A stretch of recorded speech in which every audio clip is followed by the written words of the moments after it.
Hello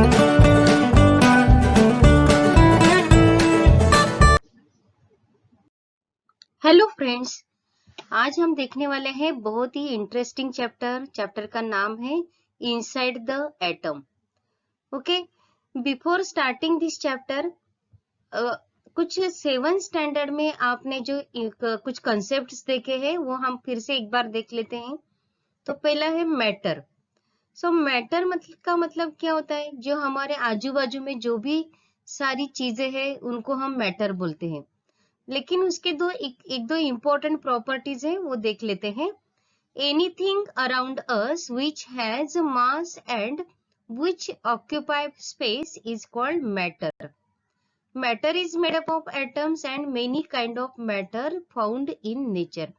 anything around us which has मास, तो which has मास मतलब जो भी हमारे आजू बाजू में है और जिसको मास है, एंड विच ऑक्यूपाई स्पेस, और जो स्पेस ऑक्यूपाई करता है उसको मैटर बोलते हैं. And matter is made up of atoms. ये मैटर कैसे बना रहता है? तो एटम्स से बना रहता है. And many kind of matter found in nature. तो हमारे आजू बाजू में बहुत सारे मैटर्स हम देखते हैं. बहुत सारे बुक्स है, एप्पल है, जो भी है उसको हम मैटर बोलते हैं. ओके, ये देखो यहाँ पे बुक मैटर, ये एग्जाम्पल है. तो समझ में आपको मैटर का मतलब क्या है? दो इंपॉर्टेंट प्रॉपर्टीज आपको ध्यान में रखना है, which has mass and which occupy space. Okay, तो अभी हमने देखा matter is made up of atoms. So atoms means what, वो देखना है अभी हमको. तो an atom is the smallest particle of element which retains its chemical identity in all physical and chemical changes. An atom is the smallest particle. Atom क्या है? Atom is the smallest particle है. मतलब अगर समझो हमने चौक लिया, चौक के छोटे छोटे पीसेस किए और पीसेस करने के बाद वो पाउडर फॉर्म में आ सकता है. तो पाउडर फॉर्म में जो भी पार्टिकल रहेगा, स्मॉल पार्टिकल अगर रहेगा, तो वो पार्टिकल एटम से बना रहता है. And atom which retains chemical identity. Identity मतलब यहाँ पे प्रॉपर्टी समझो. तो वो एटम का जो प्रॉपर्टी है वो कैसे है? All physical and chemical change में भी वो वैसे की वैसे ही रहता है. रिटेन मतलब वो वैसे ही रहता है. मतलब physical and chemical changes. Chemical changes का मतलब क्या है? अगर हमने समझो चाय बनाया, तो चाय बनाने से पहले जो शुगर या पानी, वाटर, हम सब मिक्स करते हैं और उसके बाद हीट देने के बाद चाय बनता है. मतलब चाय बनाने के लिए मिक्स करना या हीटिंग देना, तो ये सब क्या है? केमिकल रिएक्शन है. And after this what happens means the it is converted into T. तो यहाँ पे जो हम शुगर का एग्जांपल लेते हैं. शुगर का जो प्रॉपर्टी है बिफोर मेकिंग टी, तो वैसे ही रहेगा आफ्टर दिस केमिकल चेंजेस. चाय बनने के बाद भी वो वैसे ही रहेगा. तो मतलब केमिकल चेंज होने के बाद भी एटम क्या करता है? उसका प्रॉपर्टी रिटेन करता है. तो ये आपको ध्यान में रखना है. नहीं तो क्या होता है? एटम मतलब स्मॉलेस्ट पार्टिकल. सिर्फ स्मॉलेस्ट पार्टिकल नहीं, तो आपको ये पूरा का पूरा डेफिनेशन ध्यान में रखना है. Which retains its chemical identity in all physical and chemical changes. तो वैसे नेक्स्ट और एक डेफिनेशन है, इंपॉर्टेंट डेफिनेशन है, वो है molecule. Molecules are form by chemical combination of atoms. Molecule कैसे बनता है? एटम्स से बनता है. Means when two atoms combine together. दो एटम जब कंबाइन होते हैं तो जो पार्टिकल बनता है उसको मॉलिक्यूल बोलते हैं. And that combination is how? Chemical combination.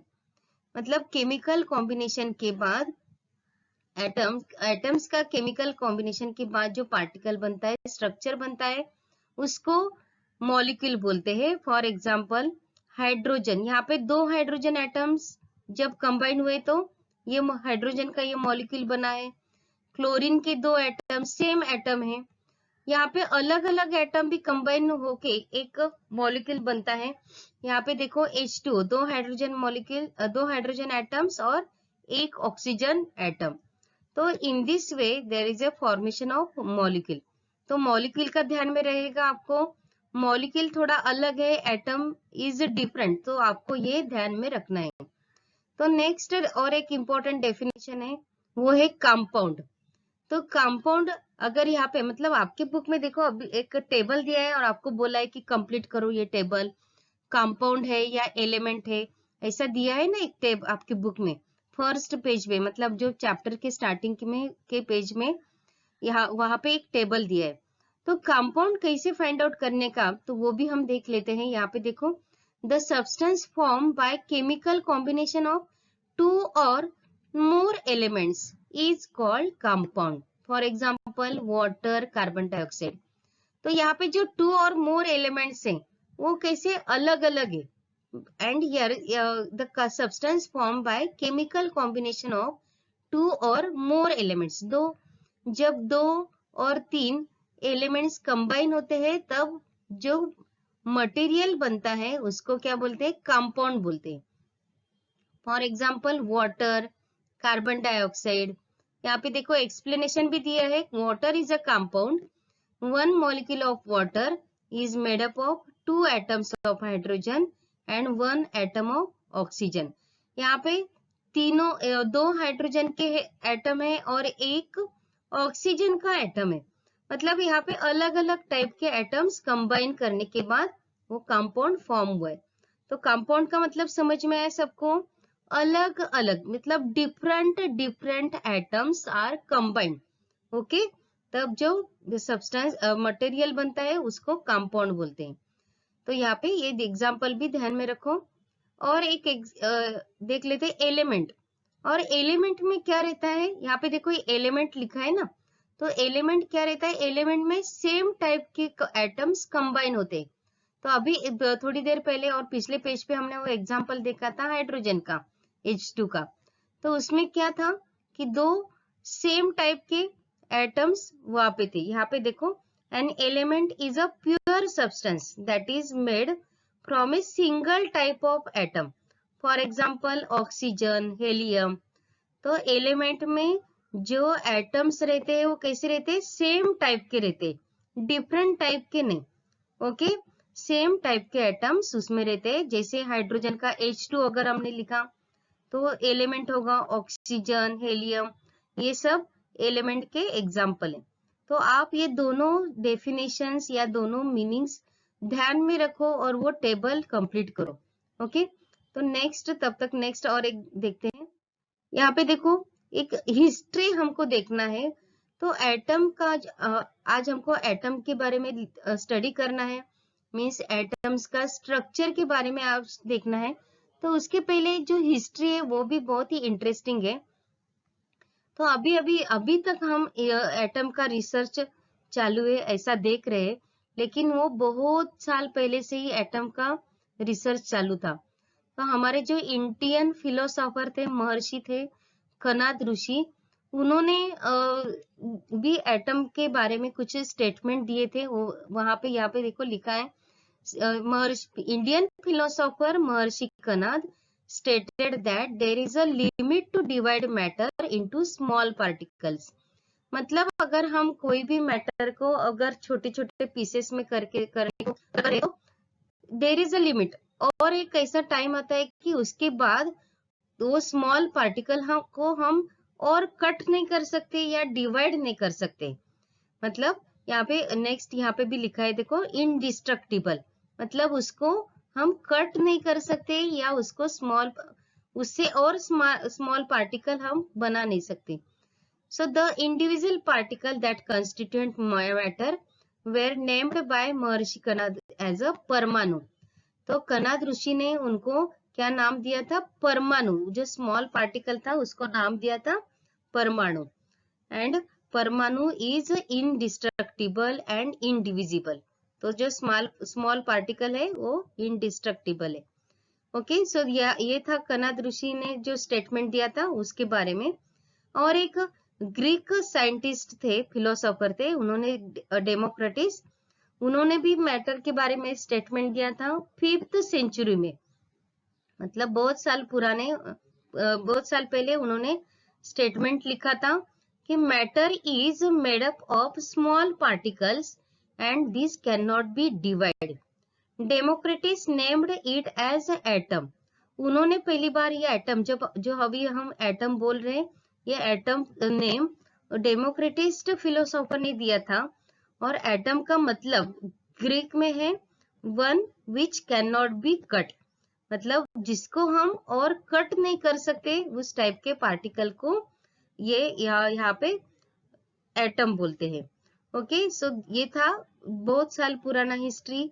उसके बाद भी बहुत रिसर्च हुए, इसके बाद भी एटम पे बहुत सारे रिसर्च हुए, और इस चैप्टर में हमको ये सब देखना है। ओके, तो नेक्स्ट है Dalton's atomic theory. So scientist Dalton found that atom is nothing but a model, मतलब एटम का जो मॉडल बनाया था तो ऐसा बनाया था, और एटम जो है इस तरह से एटम है, ऐसा स्टेटमेंट दिया था। तो देखते हैं हम इसके बारे में उन्होंने जो लिखा था वो। तो matter is made up of atoms and atoms are indivisible and indestructible. मतलब जो भी पहले, मतलब महर्षि कनाद और डेमोक्रेटिस, उन्होंने जो लिखा था वो भी स्टेटमेंट इनके थ्योरी में लिखा था, matter is made up of atoms and atoms are indivisible and indestructible. तो एटम कैसे बना हुआ है, तो इनडिविजिबल है एंड इंडिस्ट्रक्टिबल है। ओके, और all atoms of an element are alike while different elements have different mass। तो जो एटम का जो all atoms of an element are alike, एक एलिमेंट में जो सब एटम्स है वो कैसे है, सेम टाइप के है, मतलब उनका स्ट्रक्चर जो है वो कैसे है, सेम टाइप का है। और डिफरेंट एलिमेंट में जो एटम्स है वो डिफरेंट मास के है। सो हियर मतलब डिफरेंट मटेरियल में डिफरेंट टाइप के एटम्स है, और एक एलिमेंट में जो भी सारे एटम्स है वो कैसे सेम है, ये स्टेटमेंट। और नेक्स्ट ये जो एटॉमिक मॉडल है, डाल्टन्स एटॉमिक मॉडल, उसके बारे में उन्होंने लिखा था कि the atom is a hard solid sphere. तो एटम कैसा है, एक ऐसे सॉलिड स्फीयर की तरह है, विथ नो इंटरनल स्ट्रक्चर, और उसके अंदर कुछ भी स्ट्रक्चर नहीं है, and mass is uniformly distributed inside the atom। और एटम का जो पूरा मास है वो कैसा यूनिफॉर्म डिस्ट्रीब्यूटेड है, मतलब सब जगह पे एटम का मास बराबर है, मतलब ऐसे कॉन्सेंट्रेट, मतलब सेंटर में ज्यादा है या कॉर्नर में कम है, नहीं, ऐसा नहीं। The mass is uniformly distributed inside the atom. तो समझ में आया आपको ये। तो आपको अगर समझे क्वेश्चन रहेगा what is Dalton's atomic theory, then at that time you write all these 3 points। ये तीनों पॉइंट आपको ध्यान में रखने हैं और तीनों पॉइंट आपको लिखने। और ये डायग्राम भी ड्रॉ करना है। डायग्राम देखो एकदम सिंपल है, एक सर्कल ड्रॉ करना है और उसके अंदर यहाँ पे आपको ये ऐसा दिखाना है कि the mass is uniformly distributed, मतलब इस तरह से आपको सिंपल डायग्राम भी ड्रॉ करना है फॉर डाल्टन्स एटॉमिक मॉडल।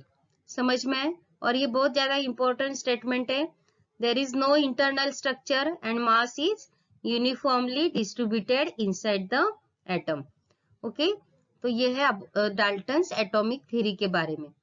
और नेक्स्ट और एक थ्योरी हम देख लेते हैं, वो है थॉमसन्स प्लम पुडिंग मॉडल।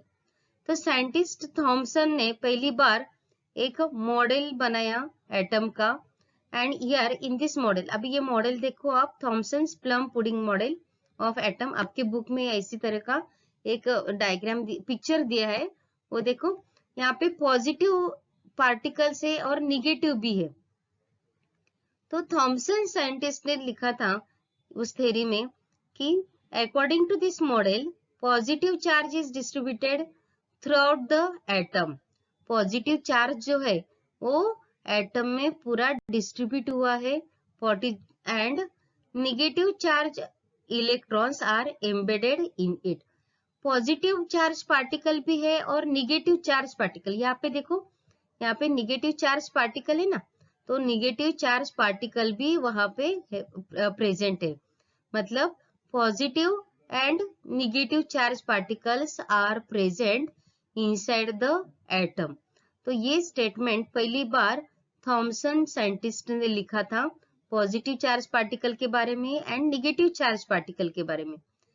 तो और एक स्टेटमेंट था दिस, ये जो डिस्ट्रीब्यूटेड पॉजिटिव चार्ज है वैसे ही वहां पे निगेटिव चार्ज पार्टिकल है and they balance to each other. Balance to each other मतलब जो मतलब वो एक मतलब जितने पॉजिटिव चार्ज पार्टिकल है उतने ही निगेटिव चार्ज पार्टिकल है, और वो एक दूसरे को बराबर बैलेंस करते हैं, और फाइनली जो एटम है वो पूरा न्यूट्रल हो जाता है, that is a neutral atom. So here therefore atom becomes electrically neutral। तो ऐसा भी क्वेश्चन हो सकता है according to Thomson's plum pudding model atom becomes electrically neutral, give scientific reason और give reason। तो यहाँ पे आपको ये स्टेटमेंट लिखना है, ये दोनों स्टेटमेंट आपको उस टाइम लिखना है। ओके, तो नेक्स्ट पॉइंट है negatively charge particle inside the atom have mass less than 1800 times less than the hydrogen atom. जो हाइड्रोजन एटम है उसको स्टैंडर्ड मास कंसीडर करके, स्टैंडर्ड मास मतलब एक कैसा रेफरेंस, एक उस टाइम साइंटिस्ट ने उसको कंसीडर करके जो निगेटिवली चार्ज पार्टिकल है उनका जो मास है वो 1800 टाइम्स लेस है। तो ये भी स्टेटमेंट उस थ्योरी में लिखा था। तो ये था Thomson's plum pudding model of an atom. तो आपको समझ में आया आपको क्या करना है। अगर समझो क्वेश्चन है कि write a note on Thomson's plum pudding model of an atom और explain Thomson's plum pudding model, then आप यू ड्रॉ दिस डायग्राम। आपको इसी तरह का डायग्राम ड्रॉ करना है। After drawing this diagram you write all this 3 points. ये तीनों पॉइंट आपको बराबर ऐसे लिखने हैं। ओके, और यहाँ पे एक और है प्लम पुडिंग। यहाँ पे प्लम पुडिंग का मतलब क्या होता है, जो खाने का जो पुडिंग रहता है आपने देखा रहेगा, तो पुडिंग है ड्राई फ्रूट्स, स्ट्रॉबेरी और जो भी रहते हैं वो कैसे वहां पे जैसे डिस्ट्रीब्यूट किए रहते हैं वैसे ही यहाँ पे एटम में भी वो डिस्ट्रीब्यूट किए, positive charge and negative charge इस तरह से डिस्ट्रीब्यूट किए। तो इसके लिए वो साइंटिस्ट ने यहाँ पे नाम दिया था Thomson's plum pudding model. Okay, so this is all about this plum pudding model. तो ये था आज का हमारा लेक्चर। नेक्स्ट लेक्चर में हम बाकी जो सब थ्योरी है, रुदरफोर्ड्स वगैरह जो थ्योरी है वो सब हम देखने वाले हैं। तब तक आप लोग ये सब पढ़ के रखो। तो नेक्स्ट लेक्चर में दूसरे पार्ट में बाकी चैप्टर देखते हैं। Okay, thank you.